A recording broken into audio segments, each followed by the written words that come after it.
करके election commission द्वारा लिए गए फैसले का हम विरोध कर रहे हैं और जो चुनाव आयोग ने जो फैसला लिया है उसके गलत फैसले की कॉपीज को हम चला रहे हैं और प्रधानमंत्री और लेफ्टिनेंट गवर्नर मनोज सिन्हा साहब से ये मांग करते हैं हाथ खड़े करके कि जम्मू कश्मीर की वोटर लिस्टों में बाहरी रियासत के वोटर्स को दर्ज नहीं किया जाए, हाथ खड़ा करके। और इसी के विरोध में हम ये हमारी रियासत का दर्जा, हमारा स्पेशल स्टेटस 370 स्टेट सब्जेक्ट और हमारी रियासत की मांग को कमजोर करता है। इसीलिए आज रियासत के दर्जे की वापिस को और अपना स्टेट सब्जेक्ट और जो इलेक्शन कमीशन के गलत फैसले के तुगलकी फरमान को वापस लेने के लिए हाथ खड़े करके ये सभी प्रदर्शन जानीपुर हाईकोर्ट रोड के ऊपर कर रहे हैं। रियासत का दर्जा वापस दो, रियासत का दर्जा वापस दो, चुनाव आयोग। जैसा कि आप जानते हैं कि कल जो इलेक्शन चीफ इलेक्शन ऑफिसर हैं उन्होंने एक नया फरमान जारी किया और जिसकी वजह से जो है बीजेपी के 25 लाख जो नॉन लोकल्स हैं वोटर्स उनको यहाँ इंक्लूड किया जाएगा। And I think this is the last nail in the coffin of electoral democracy here. पहले जो इन्होंने रिगिंग करनी थी वो तो आधी रिगिंग करनी जिस वक्त डिलिमिटेशन कमीशन यहाँ बनाया और उसमें जितनी जरी मैंडरिंग होनी थी वो सब कर लिया और जिसका नतीजा ये हुआ कि जो उसकी हेड करती थी उस पैनल को उसको अब बड़ी अच्छी तरह से रिहेबिलिटेट किया गया, शी हैज़ बीन रिवॉर्डेड। तो मेरा ये कहने का मकसद है, मैं लोगों के अपने मुल्क के लोगों से ये कहना चाहती हूँ कि ये जो जमहूरी निज़ाम को यहाँ मस्क किया जा रहा है, डेमोक्रेसी को यहाँ ख़त्म किया जा रहा है, या मुल्क के लोगों को समझना चाहिए कि जो जम्मू कश्मीर एक मुस्लिम मेजॉरिटी स्टेट ने इस मुल्क के साथ हाथ मिलाया था ये सोच के कि हम जमहूरी मुल्क का हिस्सा बनेंगे, राजा महाराजाओं की तानाशाही ख़त्म करके हम एक आज़ाद हिंदुस्तान, एक डेमोक्रेटिक सेकुलर हिंदुस्तान का हिस्सा बनेंगे। मगर उसके बाद जबकि पूरे मुल्क में डेमोक्रेसी हुई, हमारे यहाँ ऐसे कुछ वाक़यात हो गए अनडेमोक्रेटिक तरीके से, जैसे शेख साहब को डिसमिस किया गया।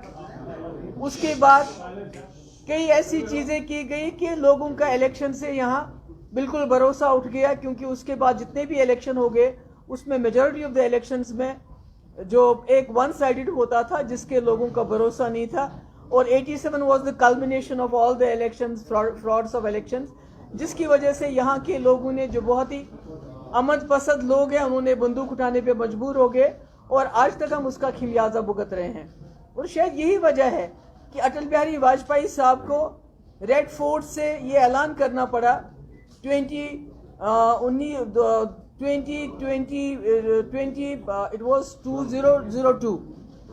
2002 में उनको ये ऐलान करना पड़ा कि हम जम्मू कश्मीर में फ्री एंड फेयर इलेक्शन कराएंगे। और उसके बाद इलेक्शन में बेहतरी आई और जम्मू कश्मीर के लोगों का इलेक्शन प्रोसेस में एक भरोसा हो गया। मगर जो हम आज देखते हैं, जो इस वक्त हो रहा है, ये जम्मू कश्मीर एक लेबॉर्ट्री बन चुका है बीजेपी के लिए। यहाँ वो तजुर्बा करते हैं, उसके बाद बाहर जाके उसको अप्लाई करते हैं। और जितना भी जो भी कुछ जम्मू कश्मीर में हो रहा है ये इस फसाद में हो रहा है कि हम जम्मू कश्मीर को मुख्य धारा का हिस्सा बनाना चाहते हैं, हम इसका इंटीग्रेशन करना चाहते हैं कंट्री के साथ। तो मेरा तो ये है कि जो भी हमारे लोग दुनिया मुल्क के लोग जो देशभक्त हैं, जो नेशनलिस्ट हैं, मैं उनकी बात नहीं कर रही हूँ कि जो मैं उन पार्टीज़ की भी बात कर रही हूँ जिन्होंने आज़ादी की लड़ाई लड़ी, कुर्बानियाँ दी और इस मुल्क को जमहूरी सेकुलर मुल्क बनाया। मैं उनकी बात नहीं कर रही हूँ जिन्होंने अंग्रेज़ों से माफ़िया मांगी, अंग्रेज़ों के साथ मिल के रहे, जिन्होंने अंग्रेज़ों के खिलाफ नहीं बल्कि अंग्रेज़ों का साथ दिया। मैं उन हिंदुस्तानियों से कहना चाहती हूँ कि आप समझिए बीजेपी आपको हर गलत काम कॉन्स्टिट्यूशन को मलियामेट करके उसको भी नेशनलिज्म का नाम देती है। जो जम्मू कश्मीर में हो रहा है ये सब वो कह रही है कि हम नेशनल इंटरेस्ट में करें, कुछ भी नेशनल इंटरेस्ट में नहीं हो रहा है, सब कुछ बीजेपी के अपने इंटरेस्ट में हो रहा है। इन्होंने 2019 के बाद जम्मू कश्मीर में अनकॉन्स्टिट्यूशनल तरीके से 370 हटाया, 35 से हटाया, स्पेशल पोजीशन हमारी खत्म की, इंडियन कॉन्स्टिट्यूशन को सबवर्ट किया और ये बताया आप लोगों को कि ये जरूरी है, ये नेशनल इंटरेस्ट में है। ये सब बीजेपी के अपने इंटरेस्ट में, क्योंकि उसके बाद हर इलेक्शन में इन्होंने जम्मू कश्मीर के प्लाट बेचना शुरू कर दिया इलेक्शन में कि आपको प्लाट मिलेगा, हमने जम्मू कश्मीर में ये किया। और आज जो जम्मू कश्मीर एक तजुर्बा गांव बन चुका है पूरे मुल्क के लिए, आज न सिर्फ जम्मू कश्मीर में डेमोक्रेसी खतरे में है, बल्कि अगर आप देखेंगे ये रिगिंग का जो सिलसिला है ये पूरे मुल्क में है। अब फर्क ये है कि कई स्टेट्स में रिगिंग इलेक्शन के दौरान होती है, जिसमें एलिगेशंस लगते हैं, ईवीएम्स को इस्तेमाल किया जाता है, पैसे को इस्तेमाल किया जाता है, मसल पावर इस्तेमाल किया जाता है। और दूसरा हिस्सा आपने देखा इलेक्शन के बाद किस तरह रिगिंग होती है, उस गोवा में देखा आपने, कर्नाटक में देखा आपने, मध्य प्रदेश में देखा, महाराष्ट्र में हाल ही में देखा, और अभी झारखंड और राज्य पे रिगिंग करते हैं और रिजल्ट अपने हक में कर देते हैं। तो इसका मतलब है कि न सिर्फ ये जम्मू कश्मीर के लोगों को एक हिसाब से डिफ्रेंचाइज करना चाहते हैं, क्योंकि जब 25 लाख बीजेपी के जो कोई फासिस्ट लोकल होगा यहाँ, उसको रूलर बना के इस फ्रॉड इलेक्शन के जरिए उसको यहाँ तैनात करे, ताकि जो इन्होंने यहाँ जम्मू कश्मीर में पिछले 3 साल हो गए इनको डायरेक्टली यहाँ रूल करते हुए, मगर उसके बावजूद भी ये यहाँ के लोगों का जो उनका रिजॉल्व है, जो साइलेंट और पीसफुल उनका तरीका है रेजिस्ट करने का, उस रेजिस्टेंस को तोड़ नहीं सके। अब ये चाहते हैं कि किसी तरीके से चोर दरवाजे से इलेक्शन में 25 लाख बीजेपी के वोटर बाहर से लाके, इस दरवाजे से उस दरवाजे से लाके ये यहाँ किसी फासिस्ट को बिठा दें कुर्सी पे, ताकि यहाँ जो हमने पहले शुरू से ही कहा है कि यहाँ डेमोग्राफिक चेंजेस करना चाहते हैं। डेमोग्राफिक चेंजेस खाली मुसलमानों के लिए नहीं है, ये जम्मू के डोगरे के लिए भी है, ये यहाँ के पंडित के लिए भी है। और मैं इसमें आपको ये बताना चाहती हूँ, कश्मीरी पंडित जिनके लिए ये हाय हाय तौबा करते रहते हैं हर वक्त, पिछले 32 साल से चिल्ला रहे हैं कि हमें वोट देने में आसानी कर लीजिए, उनको 4-5 फॉर्म्स भरने पड़ते हैं तब जाके वो वोट देते हैं। अब उन्होंने वोट देना भी बंद कर दिया है क्योंकि उसमें इतनी मुश्किलात हैं। उनके लिए आसानी नहीं कर रहे हैं, उनके लिए आज तक आसानी नहीं की कि वो कैसे वोट डालें, जिनके तकलीफ को इन्होंने अपना हथियार बना के पूरे मुल्क के लिए ये सहूलियत नहीं है, मगर अपने लिए ये सहूलियत करना चाहते हैं।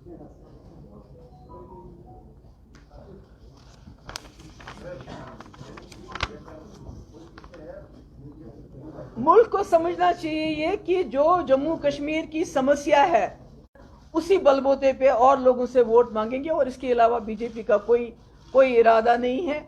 मगर मैं उनको बताना चाहती हूं कि हिटलर ने कितना जुल्म किया पर ज्यूस को वो खत्म नहीं कर सका, इसराइल कितना भी जुल्म करे तो फलस्तीन को खत्म नहीं कर सका, ना उनके रिजॉल्व को खत्म कर सकता है।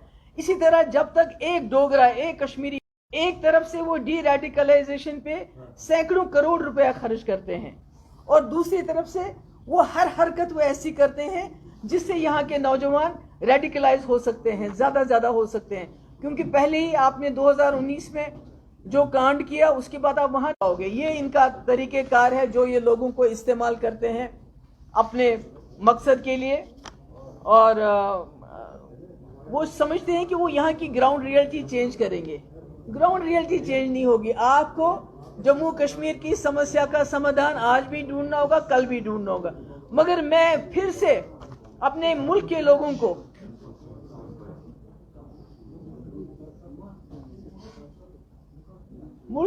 को मैं बताना चाहती हूं, उनको गुजारिश करना चाहती हूं। देखिए, बीजेपी जो उन्होंने तरीकेकार अपनाया है यहाँ के कॉन्स्टिट्यूशन को, मुल्क की कॉन्स्टिट्यूशन को सबवर्ट करने का, इन्होंने उससे खाली हमारा कॉन्स्टिट्यूशन नहीं छीना, हमारा झंडा नहीं छीना।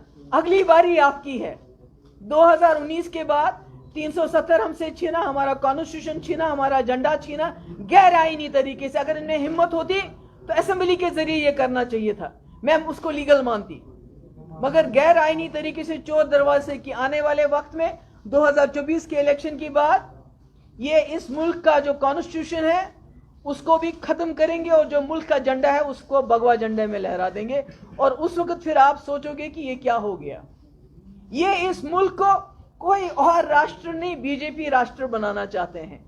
जो कुछ हमारे हिंदू भाई हैं जो हिंदू राष्ट्र के नाम पे बड़े खुश हो जाते हैं कि हिंदू राष्ट्र बनेगा, शायद उनको अंदाजा नहीं है कि कोई हिंदू राष्ट्र नहीं बनाने वाले, ये बीजेपी राष्ट्र बना रहे हैं।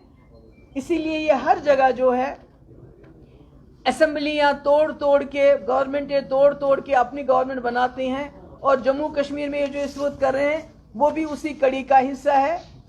और मैं समझती हूं कि मैं बार बार कहती हूं कि हम लोगों को इकट्ठा होना चाहिए जम्मू कश्मीर में, पूरे मुल्क में, मगर खासकर ये जो इन्होंने लेटेस्ट ऑन स्लॉट किया हमारे हक हुकूक पे, उसके लिए तमाम जमातों को मैं अपील करूंगी कि हमें इकट्ठा होना चाहिए और इसके खिलाफ मिल के लड़ना चाहिए। That's all. Any questions please. Ma'am, क्या ये लीगल है ये मूव इलेक्टोरल ऑफिस के द्वारा कि हम 25 voters any Indian citizen can vote, whether it's a leader, whether it's a government or anyone? It's legal. It's not about the legality, it's about the the intention that is behind it.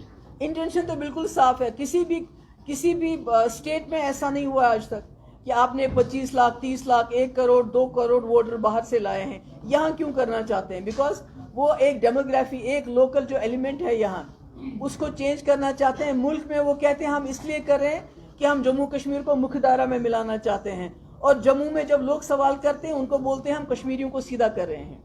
It's not about legality और illegality about it, it's more about the intention behind it. Illegal भी है because इसकी जो जननी है वो reorganisation act है।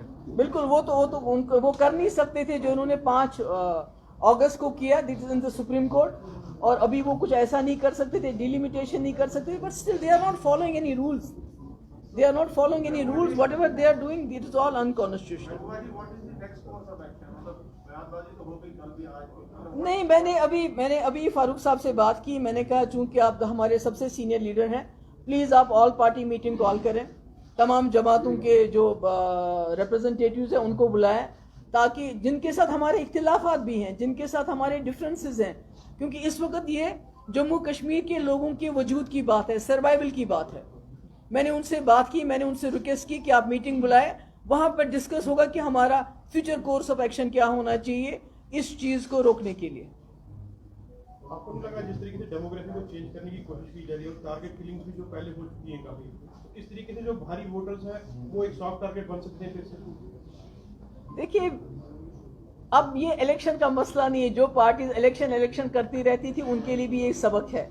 मुझे लगता है हमें अब रेजोल्यूशन ऑफ कश्मीर प्रॉब्लम पे ज्यादा स्ट्रेस देना चाहिए, क्योंकि जब तक कश्मीर की समस्या रहेगी तब तक बीजेपी जैसी जमातें इसका शॉर्टकट ढूंढती रहेंगी और इसको एक्सप्लॉइट करेंगी। क्योंकि जो हमारे यहाँ बच्चे रेडिकलाइज हो जाएंगे, जो इस वक्त बंदूक उठा रहे हैं, ज्यादा लोग मिलिटेंसी में जा रहे हैं। हमारे कश्मीरी पंडित भाई, अभी ये सुनील हमारा लड़का मारा गया, हमारे पुलिस के लोग मारे जाते हैं, सिक्योरिटी फोर्सेस के लोग मारे जाते हैं। हर एक खून की बूंद की कीमत बीजेपी मुल्क में वसूल करती है अपने इलेक्टोरल बेनिफिट्स के लिए।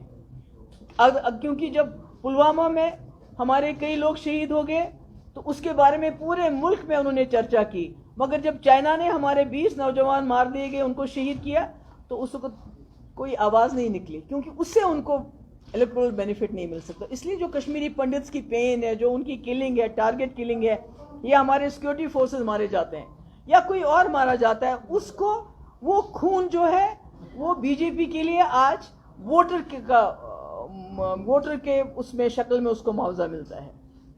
तो ये इस वक्त इलेक्शन की बात नहीं, इट्स गॉन बियॉन्ड इलेक्शंस। मुझे लगता है कि हमारे तमाम पार्टीज को रेजोल्यूशन ऑफ कश्मीर की तरफ बढ़ना चाहिए, और जब कश्मीर रेजोल्यूशन की तरफ बढ़ेंगे तो तब बीजेपी को जो है उसको, जब सारी जमातें एक ही जैसा फैसला लेंगे तो मुझे लगता है कि आप बीजेपी को मजबूर कर सकते हैं कि जो उन्होंने एक बहुत ही डेंजरस और इविल एक उन्होंने तरीके का डिजाइन अपनाया हुआ है, उनको वो चेंज करना पड़ेगा। महबूबा जी, जब भी यहाँ इलेक्शंस होते थे, चाहे सेपरेटिस्ट की तरफ से या लोग खुद एक मकतबे की फिल्मों में यहाँ जो बाइकआउट किया करते थे, उसकी आपकी 25 लाख की तादाद आ गई।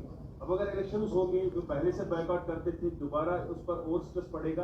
25 लाख की वजह से तो मुझे लगता है, अगर मैं गलत नहीं हूँ, मेन स्ट्रीम का तो रोल ही खत्म हो गया। नहीं, that is what they want, वही तो चाहते हैं। वो मेन स्ट्रीम में इंटरेस्टेड नहीं है, वो बीजेपी में इंटरेस्टेड है। मैंने कहा ना, वो कोई हिंदू राष्ट्र नहीं बनाना चाहते हैं।